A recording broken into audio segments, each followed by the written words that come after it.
Raj K ಕೃಷ್ಣನ ಜೊತೆ ನಮ್ಮ ವಂಶಿ ಡೇಟ್ ಫಿಕ್ಸ್ ಆಗಿದೆ. ಕೃಷ್ಣ ವಂಶಿ ಮಾರ್ಚ್ 2ರಿಂದ ರಾತ್ರಿ 9:30ಕ್ಕೆ ನಿಮ್ಮ ಉದಯ ಟಿವಿಯಲ್ಲಿ. ಅಜ್ಜಿ ಹೇಳೋಷ್ಟು ಕೆಟ್ಟದಾಗಿಲ್ಲಮ್ಮ. ಹಾಗಾದ್ರೆ ನಾನ್ ಸುಳ್ಳು ಹೇಳ್ತೀನಿ ಅಂತನಾ? ವಸುಂಧ್ರಾ ಬೀಗರು ಮನೆಗ್ ಬರ್ಬೇಕಾದ್ರೆ ಒಂದ್ ಸ್ವಲ್ಪನಾದ್ರೂ ಮರ್ಯಾದೆ ಬೇಡ್ವಾ? ಅಂತ ಸಾರ್ಸೋ ಬಟ್ಟೆನ ಬಂದೋರ್ಗ್ ತೋರ್ಸಿ ಇದು ನಮ್ ಬೀಗರು ಕೊಟ್ಟಿದ್ದು ಅಂತ ಹೇಳಕ್ಕಾಗತ್ತಾ? ಅಜ್ಜಿ ಪ್ಲೀಸ್, ಸುಮ್ನೆ ಯಾಕೆ ಅವ್ರನ್ನ ಆಡ್ಕೋತೀರಾ? ಅವ್ರ ಶಕ್ತಿಗೆ ಎಷ್ಟು ಅನುಸಾರವಾಗಿದ್ಯೋ ಅವ್ರು ಅಷ್ಟು ತಂದಿದ್ದಾರೆ. ಇಷ್ಟಕ್ಕೂ ಗಿಫ್ಟ್ ಕೊಡ್ಲೇಬೇಕು ಅಂತೇನಿಲ್ವಲ್ಲ. ನನ್ ಮಗುಗೆ ಅವ್ರ ಆಶೀರ್ವಾದ ಒಂದಿದ್ರೆ ಸಾಕು. ಯಾವ ಕಾಲದಲ್ಲಿದ್ಯೋ ನೀನು? ಆಶೀರ್ವಾದಕ್ಕೆ ಮಂತ್ರಕ್ಕೆ ಮಾವಿನಕಾಯಿ ಉದ್ರೋ ಕಾಲ ಆಗೋಯ್ತು ಅಲ್ವೋ? ಅವ್ರನ್ನ ಮನೆಗ್ ತರೋ ಕೆಟ್ಟ ಸ್ವೀಟ್ ಬಗ್ಗೆ ನಾನ್ ಯಾವತ್ತಾದ್ರೂ ಮಾತಾಡಿದೀನಾ? ಕೊನೆ ಪಕ್ಷ ಈ ಮಗು ವಿಷಯದಲ್ಲಾದ್ರೂ ಹೇಗ್ ನಡ್ಕೊಳ್ಬೇಕು ಅನ್ನೋದು ಗೊತ್ತಾಗೋದ್ ಬೇಡ್ವಾ ಅವ್ರಿಗೆ? ಅಬ್ಬಬ್ಬಬ್ಬಾ, ನಾನೆಲ್ಲೂ ನೋಡಿಲ್ಲಪ್ಪ ಇಂಥವ್ರನ್ನ. ಹೋಗ್ಲಿ, ನಮ್ಗೆ ಹೇಳೋಕೆ ಅಟ್ಲೀಸ್ಟ್ ಒಂದ್ 40-50 ಗ್ರಾಮ್ ಚಿನ್ನದ ಸರಾನಾದ್ರೂ ಬೇಡ್ವೇನೋ? ಅಜ್ಜಿ ಅಥರ್ವ, ಅಮ್ಮ ಹೇಳೋದ್ರಲ್ಲೂ ಅರ್ಥ ಇದೆ ಅಲ್ವೇನೋ? ಈ ಮನೆಗೆ ಯಾರ್ ಬರ್ತಾರೆ, ಏನ್ ತರ್ತಾರೆ ಅನ್ನೋದು ಕೂಡ ನಮ್ಮನೆ ಗೌರವದ ಪ್ರಶ್ನೆ ಕಣೋ. ಅಮ್ಮ, ನೀನು ಅಜ್ಜಿಗೆ ಸಪೋರ್ಟ್ ಮಾಡ್ತಾ ಇದ್ಯಾ? ಕೇಶವ್ ಮೌನ ಹೀಯಾಡ್ಸ್ಕೊಂಡ್ ಮಾತಾಡ್ತಾ ಇದ್ದಾರೆ ಅಜ್ಜಿ. ಹೌದಪ್ಪ, ನಮ್ ಹಾಗೆ ರಾಜ್ ಬಹದ್ದೂರ್ ವಂಶದವ್ರವ್ರು ಅವ್ರನ್ನ ಗೇಲಿ ಮಾಡಕ್ಕೆ. ಏ ಅಥರ್ವ, ಜಗಳ ಆಡಕ್ಕಾದ್ರೂ ಲಾಯಕ್ಕೇನೋ ಅವನು? ನಮ್ ಶತ್ರು ಆಗೋಕ್ಕೂ ಅವ್ರಿಗೊಂದ್ ಘನತೆ ಇರ್ಬೇಕು. ನಿನ್ಗೆ ಮಿಡ್ಲ್ ಕ್ಲಾಸ್ ಬುದ್ಧಿ ಗೊತ್ತಿಲ್ಲ. ಅಪ್ಪಿ ತಪ್ಪಿ ಆ ಮಗುಗೆ ಅವ್ರು ತಂದಿರೋ ಬಟ್ಟೆನ ಹಾಕಿದ್ರೆ ದರಿದ್ರ ಅಂಟ್ಕೊಳತ್ತೆ. ದುಡ್ಡಿಲ್ದಿರೋರ್ಗೆ ಬುದ್ಧಿ ಇಲ್ದೇ ಇದ್ರೂ ಪರವಾಗಿಲ್ಲ, ಆದ್ರೆ ಕಾಮನ್ ಸೆನ್ಸ್ ಒಂದಿಲ್ಲ ಅಂದ್ರೆ ಕಷ್ಟ. ಅಜ್ಜಿ ಮಾತು ತುಂಬಾ ಆಗ್ತಾ ಇದೆ. ಅಥರ್ವ, ಯಾರ್ ಜೊತೆ ಮಾತಾಡ್ತಿದ್ಯಾ ಅನ್ನೋ ಪ್ರಜ್ಞೆ ಇರ್ಲಿ. ಅವನ್ ಯಾಕೆ ಬೈತೀಯಾ? ಪಾಪ, ಅವನು ಭವಾನಿನ ಪ್ರೀತಿ ಮಾಡಿದಾಗ ಮುಂದೆ ಹೀಗಾಗತ್ತೆ ಅಂತ ಗೊತ್ತಾಗಿದ್ದಿದ್ರೆ ಆ ಮಿಡ್ಲ್ ಕ್ಲಾಸ್ ಹುಡ್ಗಿನ ಮದ್ವೆ ಮಾಡ್ಕೋತಾನೆ ಇರ್ಲಿಲ್ಲ. ಅವಳ ಕಡೆ ತಿರುಗೂ ನೋಡ್ತಿರ್ಲಿಲ್ಲ ಅಲ್ವೇನೋ? ನೀನ್ ಮಾಡಿದ ಕೆಲ್ಸಕ್ಕೆ ಇವತ್ತು ನಾವು ತಲೆ ತಗ್ಸೋ ಪರಿಸ್ಥಿತಿ ಬಂದಿದೆ.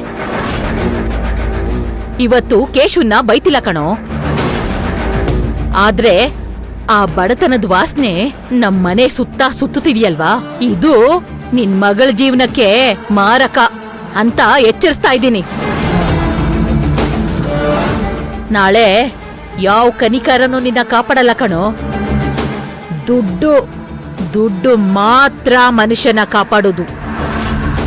ನಿಜ ಹೇಳ್ಬೇಕು ಅಂದ್ರೆ ದುಡ್ಡು ಇಲ್ದಿರೋರ್ಗೆ ದುಡ್ಡಿನ ದುರಾಸೆ ಅಲ್ವೋ?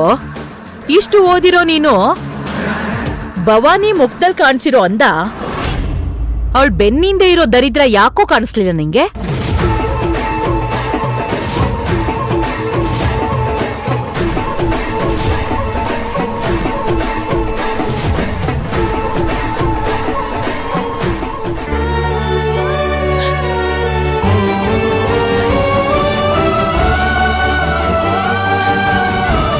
ಅಳ್ಬೇಡ ಮಗಳೇ, ನಾನು ಬಂದು ನಿನಗೆ ತೊಂದರೆ ಮಾಡ್ಬಿಟ್ಟೆ. ಅಳ್ಬೇಡ ಮಗಳೇ, ಮಗುಗ್ ತೊಂದರೆ ಆಗುತ್ತೆ.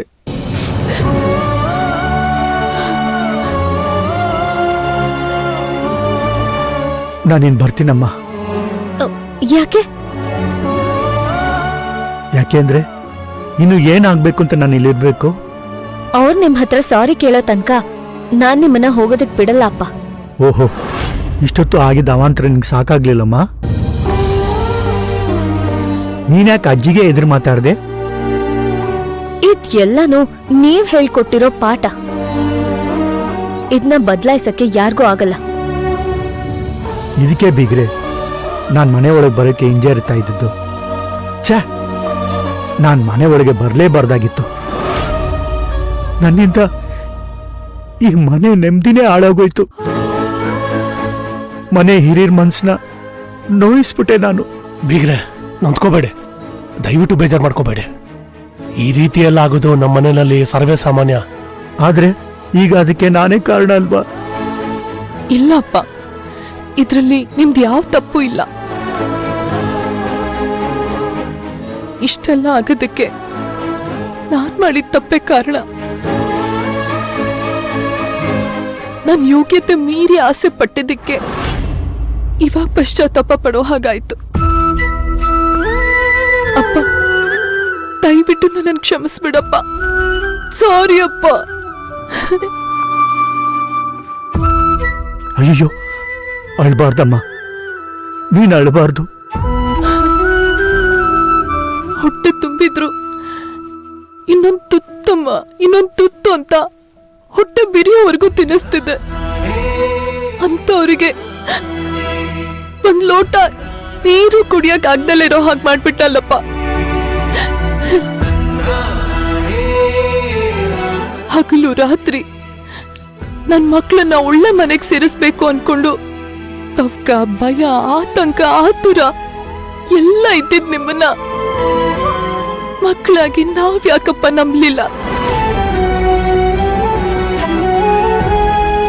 ಮಕ್ಕಳು ಹುಡ್ದಾಗ್ಲಿಂದ ದೊಡ್ಡವರಾಗೋವರೆಗೂ ಪ್ರತಿ ಕ್ಷಣ ನಮ್ ಬಗ್ಗೆನೂ ಯೋಚಿಸೋ ನಿಮ್ ಹತ್ರ ಹಾಕೊಳ್ಳೋ ಬಟ್ಟೆ ತೋರಿಸ್ತಾ, ಅಮ್ಮ, ಅಪ್ಪ, ಇದ್ ಚೆನ್ನಾಗಿದ್ಯಾ, ಆ ಬಟ್ಟೆ ಚೆನ್ನಾಗಿದ್ಯಾ, ನಾನು ಆ ಕಾಲೇಜಿಗೆ ಸೇರ್ಕೊಂಡ್ಲಾ, ಈ ಕೋರ್ಸಿಗೆ ಸೇರ್ಕೊಂಡ್ಲಾ, ಕಂಪ್ಯೂಟರ್ ಕ್ಲಾಸಿಗೆ ಸೇರ್ಕೊಂಡ್ಲಾ, ಅದು ಇದು ಅಂತೆಲ್ಲ ಎಲ್ಲಾನು ಕೇಳ್ತೀವಿ ಅಲ್ವಾಪ್ಪ. ಆದ್ರೆ ನಮಗಿಷ್ಟ ಆಗಿರೋ ಹುಡುಗನ ನಿಮಗ್ ತೋರಿಸಿ, ನಿಮಗಿಷ್ಟ ಆದ್ರೆ ಮಾತ್ರ ಈ ಹುಡುಗನ್ ಮದ್ವೆ ಆಗ್ತೀವಿ ಅಂತ ಯಾಕೆ ಹೇಳಲಿಲ್ಲ ಅಪ್ಪ? ಮನೆಗೆ ಹಿರಿ ಮಗಳು ನಾನು, ಮನೆಗೆ ಎಲ್ಲ ಜವಾಬ್ದಾರಿನೂ ತಗೊಬೇಕಾದವಳು. ಆದ್ರೆ ಒಂದು ತಪ್ಪು ಹೆಜ್ಜೆ ಇಟ್ಟಿದ್ದಕ್ಕೆ ಇವತ್ತು ನಿಮ್ಮನ್ನ ಈ ಪರಿಸ್ಥಿತಿಲಿ ನೋಡ್ಬೇಕಾಯ್ತು. ನನ್ನ ಕ್ಷಮಿಸ್ಬಿಡಪ್ಪ. ನನ್ನಿಂದ ಈ ಮನೆ ಖುಷಿಯೆಲ್ಲ ಹಾಳಾಗೋಯ್ತು. ಒಂದೇ ಒಂದ್ಸರಿ ಪ್ರೀತಿ ಮಾಡೋಕ್ಕಿಂತ ಮುಂಚೆ ನಮ್ಗೆ ಇವ್ರ ಸಂಬಂಧ ಸರಿ ಹೋಗುತ್ತಾ ಅಂತ ನಾನು ಯೋಚನೆ ಮಾಡ್ಬೇಕಿತ್ತಪ್ಪ. ಸಿಂಧು, ನಿನ್ ಬದುಕಿನಲ್ಲಿ ನಾನ್ ಸ್ವಾರ್ಥಿ ಆಗ್ಬಿಟ್ಟೆ ಕಣೆ. ಇಲ್ಲ ಮಗಳೇ, ಸ್ವಾರ್ಥಿ ನೀನಲ್ಲ, ಅವರು. ಭೈರವಿ, ಸುಮ್ನೆ ಇರು. ಇದೇನಾ ನಾನು ನಿಂಗೆ ಕಲ್ಸಿದ್ದು? ದೊಡ್ಡೋರ ಹತ್ರ ಹೀಗ ನಡ್ಕೊಳ್ಳೋದು